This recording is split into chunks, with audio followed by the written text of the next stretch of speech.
дуруд ба шумо бинандагони гиромӣ, ба нашри навини барномаи футболи осиё шурӯъ мекунем. охири ҳафтаи гузашта мусобиқаи ҷоми федератсияи футболи Тоҷикистон ба анҷом расид. аз барномаи гузаштаи мо то ба имрӯз мусобиқаҳои нимниҳоӣ, финалӣ ва ҳамчунин барои ҷои сеюм сипарӣ шуданд ва мо онҳоро дар барномаи имрӯза ҷой додем. дар бозии аввали нимниҳоӣ дастаҳои хатлон ва равшан ба масофи ҳам рафтанд. новобаста ба он ки дастаи равшани кӯлоб дар лиги якум бозӣ мекард, аммо вохӯриҳои байни дастаҳои хатлон ва равшан хеле зиёд ба чашм мерасад. агар дар вохӯрии ниҳоии ҷоми Тоҷикистон ин дастаҳо бо ҳам вохӯрда бошанду дар он дастаи равшан ба пирӯзӣ ноил шуда бошад, пас дар вохӯрии байни ин дастаҳо барои ноил шудан ба мақоми аввали минтақаи хатлон барои ҷоми федератсияи футболи Тоҷикистон имсол бо ҳисоби 2-0 хатлон ғалаба кард ва дар ин бозие ки боз дар вохӯрии нимниҳоӣ онҳоро ба ҳам рӯбарӯ овард, футболбозони дастаи хатлон хубтар бозӣ карданд. аниқтараш аввалин хатои капитани дастаи равшан инҷо ҳоло бубинед, ҳасан рустамов ва жан гатен тавонист ин хатогиро истифода барад ва ҳисобро боз кунад. дақиқаи 33 вақти қисми аввали вохӯрӣ буд ва дар мавриди дигар футболбозони дастаи равшан ҳам барои ҷавобгардонидан ба ин тӯб талоши зиёде карданд, вале зарбаҳояшон ба ҳадаф намерасид. аз тарафи дигар футболбозони дастаи хатлон ки ҳоло аз ҷавонон бештар таркиб ёфтаасту ва ҳама футболбозони тақрибан худӣ ҳастанд, вазъиятҳои қулаи голзаниро боз ба вуҷуд меоварданд. инҷо боз як ҳолатҳои дигаре ҳам буданд ки футболбозони дастаи равшан кӯшиши худро барои он сарф мекарданд ки дар ин бозӣ ҳисобро баробар кунанд. аммо имрӯз тавре мо шумо мебинем ҳуҷумҳои онҳо он қадар хуб ба нишон намерасид. ҳуҷумҳо буданд, вале ҳуҷумҳо бо зарбаи қулаи охирин ҷамъбаст намешуданд.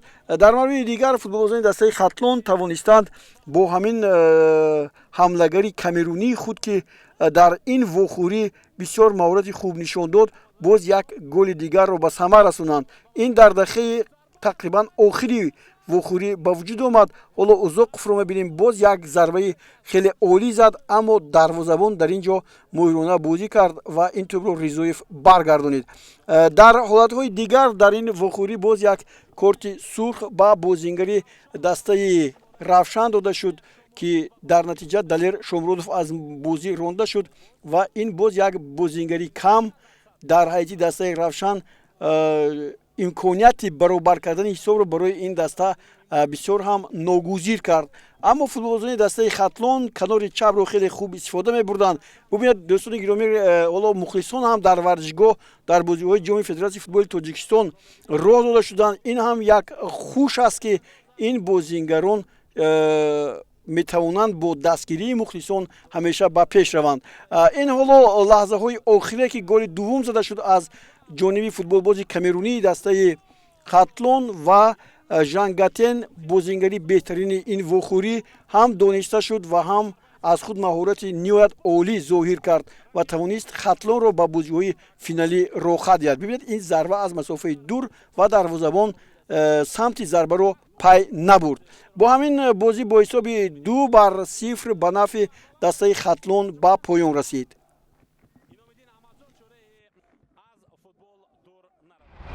дар бозии дуввуми нимниҳоӣ Регари Тадаз мухлисони футболро дар ҳайрат гузошт. то дақиқаи 26 онҳо ба дарвозаи Истиқлол 2 гол зада, то дақиқаи 54 нимаи дуввум дар сафи пеш қарор доштанд. бозии Регар Тадаз дар оғози мавсими соли 2021 нишон медиҳад ки даста роҳбарони ҳақиқии дилсӯзро пайдо кардааст ва ба Лигаи олӣ баргаштанаш дер давом нахоҳад кард. Регари Тадаз дар ҳақиқат дар ҷоми федератсияи футболи Тоҷикистон бозиҳои зебо нишон медиҳад ва маҷбур мекард ки дастаҳои аз ин ҳам пурқувват аз ӯ мағлуб шаванд.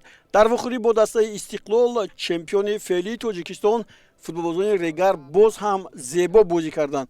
бозии ниҳоят хубро нишон доданд ва тавонистанд дар дақиқаи 5 тавассути голи Шерзод Маҳмадиев ҳоло бубинед ин ҳуҷумро ки чӣ гуна буд ҳисобро боз кунанд.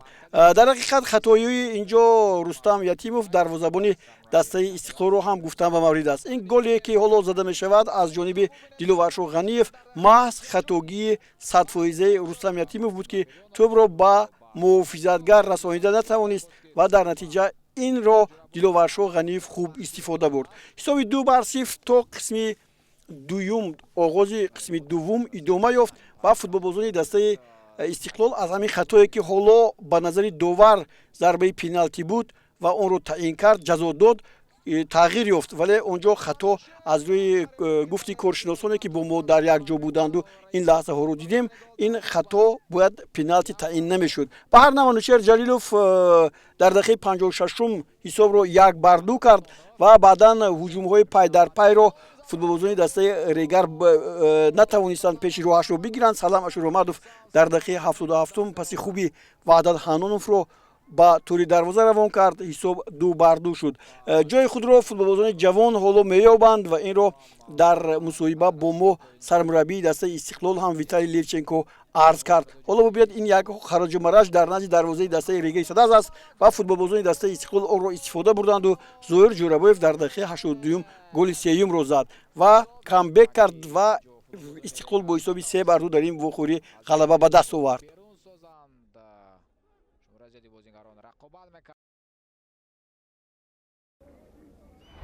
вохӯрӣ барои ҷои сеюм низ ба қатори бозиҳои беҳтарини ҷоми Федератсияи футболи Тоҷикистон дохил мешавад. боз ҳамон Регари Тадаз баробари дастаи Равшани Кӯлоб ки имсол шарафи Тоҷикистонро дар ҷоми Конфедератсияи футболи Осиё ҳимоя мекунад, бозии диданию ғалатӣ нишон дод ва бо сари баланд соҳиби медалҳои биринҷӣ гардид.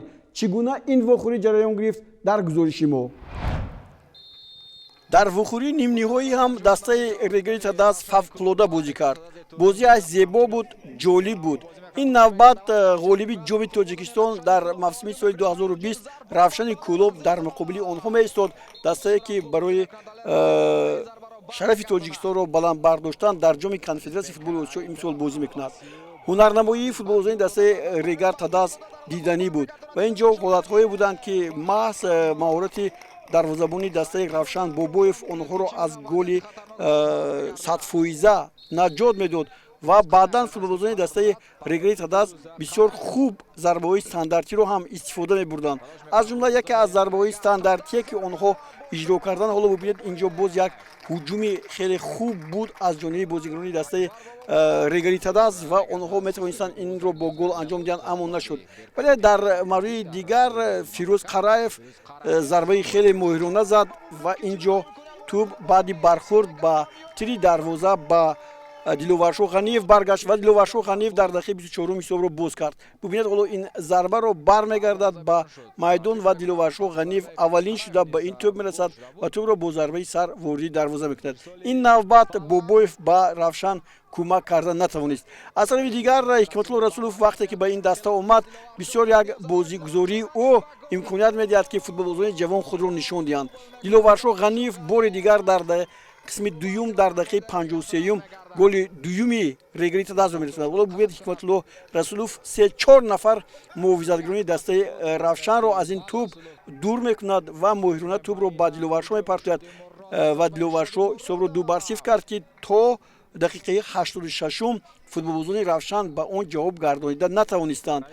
Каримовро бебинем, зарбаи ниҳоят хуб мезанад ва ин ҷо бозигарони дарвозабони дастаи Регаи Тадаз бо душворӣ ин тӯбро баргардонид. дар ҳақиқат ҳолати хубе буд ки метавонистанд бозигарони Равшан тӯбро ворidi дарвоза кунанд. ба ҳар навъ тавонистанд онҳо як голеро зананд. Шодӣ Муродов дар дақиқаи 86-ум голи ягонаро аз дастаи Равшан ба самар расонид ва бозӣ бо ҳисоби 1-2 ба поён расид ва Регаи Тадаз барандаи медалҳои биринҷӣ гардид ва ин ҳам дастоварди хубест дар оғози мавсими соли 2021.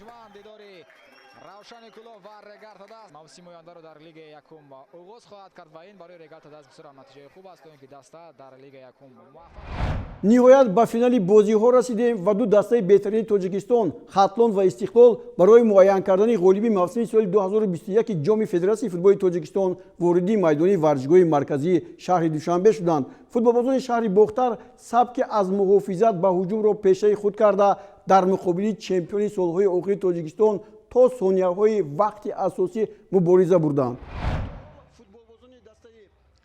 дастаи Хатлони Хатлон барои Истиқлоли Душанбе яке аз дастаҳое аст ки бисёр номувофиқ ва дар муқобилаш бозӣ кардан душвор. اینро ما در موسم سال 2020 بر علا دیدیم. دو بازی این دسته ها با حساب 1-1 در شهری بختر و 2-2 در شهر دوشنبه به انجام رسیدند و شما خوب هم میدونید که این بازی ها با کدام درجه پسی سر شده بودند.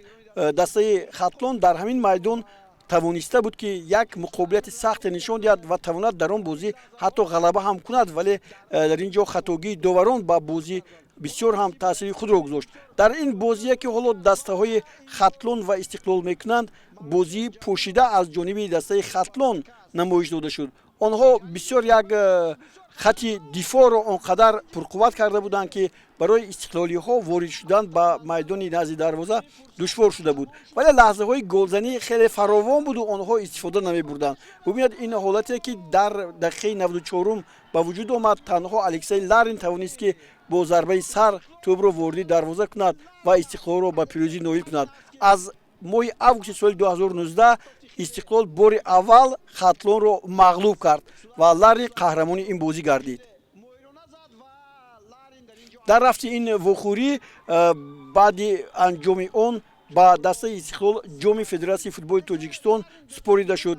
مدال های طلا، همچنین مدال های نقره به فوتبال بازی دسته خطلان و همچنین مدال های برنجی به دسته ریگری تداز. در نتیجه این دسته ها امکان دارند که باز بازیگران نوی خود را بسنجند و توانند که در موسم با موسم سال 2021 باز خوبتر و هم گفتم که قویتر آماده شوند.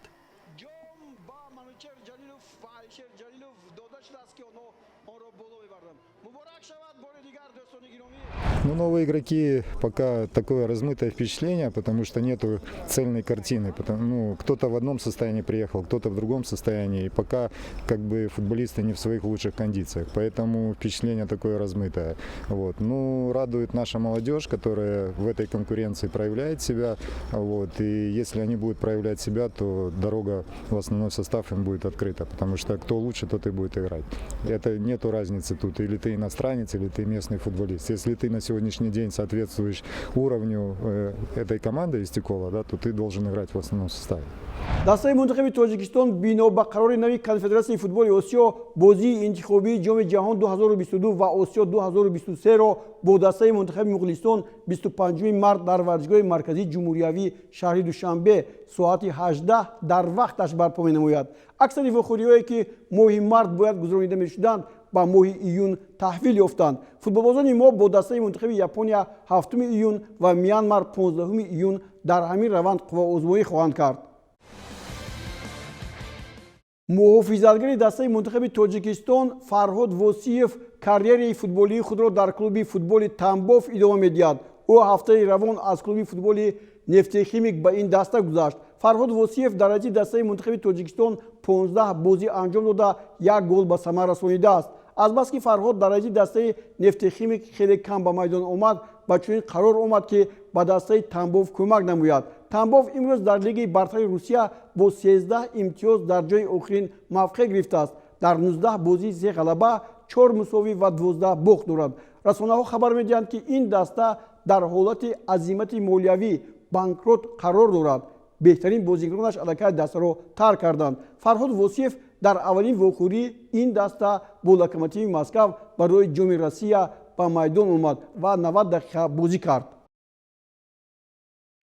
خبر دیگر، فتح‌الله فتح‌الله‌یف یکی از شناخته‌ترین فوتبالباز تاجیکی در دسته چینی هندوستان بازی می‌کند. اولین گل خود را در موسم نوی فوتبال هندوستان انیخترش سوپرلیگ این کشور به ثمر رسانید. دسته چینی در سفر با دسته کرالا بلاسترز با نتیجه 1-1 بازی را مساوی انجام داد. دوستان گرامی، این لحظه ما امکان داریم که با فتح‌الله فتح‌الله‌یف مستقیما در تماس شویم و حالا فتح‌الله فتح‌الله‌یف سلام علیکم، مبارک شود گل اولین شما در سوپرلیگ هندوستان. سلام علیکم. من راستی که خیلی خرسند شدم که گلی اولین خود رو در سوپرلیگ هندوستان زدم و من طول 4 ماه بود که انتظار بودم که گل یکم رو در سوپرلیگ بزنم و همه فوتبالبازانمون انتظار بودن اینا. هر روز به من میگفتن که تو امروز یا که فردا که گل میزنی. برای همین خیلی که دیدید من بازی کم میکردم در هندوستان، 1-2 بازی جراحی داشتم، یک از جهتی که با لیگنر بسیار اینجا کمتر بازی کردم و همین روز در نصیب ما بود و دینا که در نصیب ما بود گل زدم. من گل زدم و خیلی خرسند شدم این گل برای من برای کاریرم بسیار گلی مهم است. در نزد دسته شما چی مقصد گذاشته شده بود؟ در نزد دسته مقصد بود که تا چهارم جا را گرفتن و در پولفینال و فینال سوپرلیگ هندوستان بازی کردن و چقدر که دیدید ما از اونجا نبرآمدیم بود بازی که ما باختیم، بازی بود که ما مساوی بازی کردیم. شانس‌های خوب داشتیم، بسیار شانس‌های خوب داشتیم در این موسم، نتونستیم گل زنیم و در هشتم جا ما تمام کردیم. با این رفتن نشیده دسته چینی دسته پرقوت است، دسته در هندوستان دو کراته چمپیون سوپرلیگ است و اگر نصیب باشد در سیزن آینده در اینجا بازی کنم، خوشی میکنم که با دسته کمک کنم و این حال من تا ماه مارس تا آخر ماه مارس کانترکت دارم، برای همین از یگان چی گفتن نمیتونم. اگر چمپیونات به انجام رسیده باشد پس دعوتی از دسته‌های تاجیکستان به شما نشده است؟ نه، سوپرلیگ هندوستان به انجام میرسید از جهتی که این کسل کووید 19 بود. بعد از این جهت بازیو که در 4 ماه 4.5 ماه موندن این بازیو، اگر این بازیو بود به 6 به 7 ماه میگذشت. از دسته‌های تاجیکستان هست چند دسته‌ای که با من با گپ میزنیم، برای همین از من در فکر این هستم. من که شما خودتون خیلی دیدید من اومدم به هندوستان، من سال گذشته استراحت نکردم، برای همین میخوام که تا 25 مارس ما کانترکت دارم و میخوام که تا آخر کانترکتم کمتر استراحت کنم. بعد از اون فکر میکنم با کجا بعد کدام دسته بازی کنم و کدام دسته کمک کنم. تشکر که در این لحظه ها با ما بودید.